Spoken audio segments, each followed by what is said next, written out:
Good morning all, my name is Abigail Payne and I would like to welcome you to my presentation on plastic pollution impacting Western Australia's sea turtles.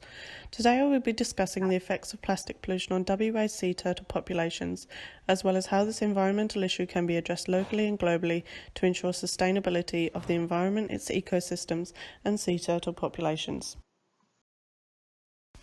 Western Australia's sea turtle populations inhabit the northern shelf of WA, with the only populations of nesting flatback females returning to the Pilbara coast yearly to nest.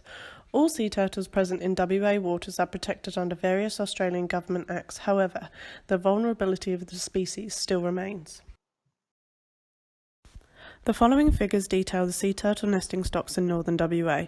Stocks are particularly dense, up to 10,000 nesting females per year along the Pilbara and southwest Kimberley coast, with the exception of the leatherback turtle who migrates to neighbouring countries to nest. The problem. On average, Australians use 130 kilograms of plastic each year, but only 12% of that is recycled. Plastic pollution is one of the most destructive environmental issues in Western Australia. Societal and government action has never been more necessary to prevent the continuing decline of the sea turtle population in WA. Due to the rapid growth of plastic production and overuse within society, everyday items now lay strewn across the coastlines and floating throughout the ocean awaiting consumption by unsuspecting sea turtles.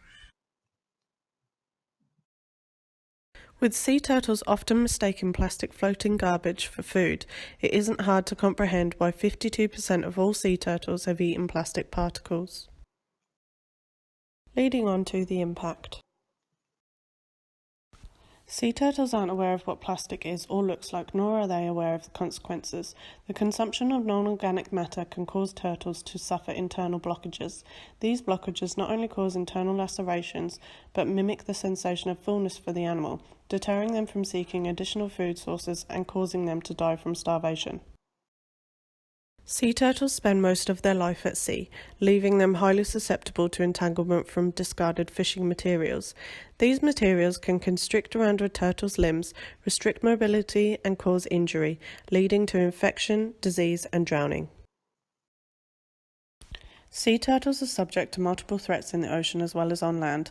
Littered beaches can disrupt turtles' nesting behaviour and even cause total abandonment if the site is no longer suitable. For the hatchlings who successfully emerge, litter creates obstacles, often causing them to become entangled where they are then at risk of suffocation, starvation and predation. The action. To begin to combat the environmental crisis of plastic pollution in our waters, there are 3 steps that we can action ourselves now.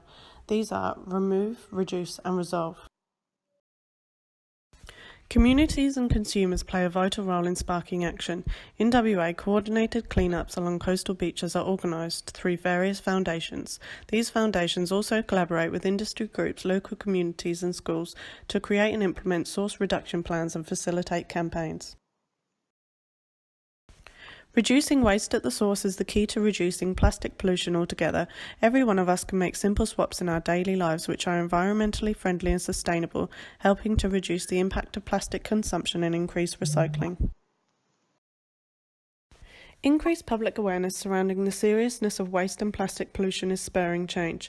School groups and communities, as well as local and federal governments, are prime candidates for initiating change, using their resourcefulness to seek and implement sustainable solutions and long-term strategies to achieve environmental reform and preserve the sea turtle species.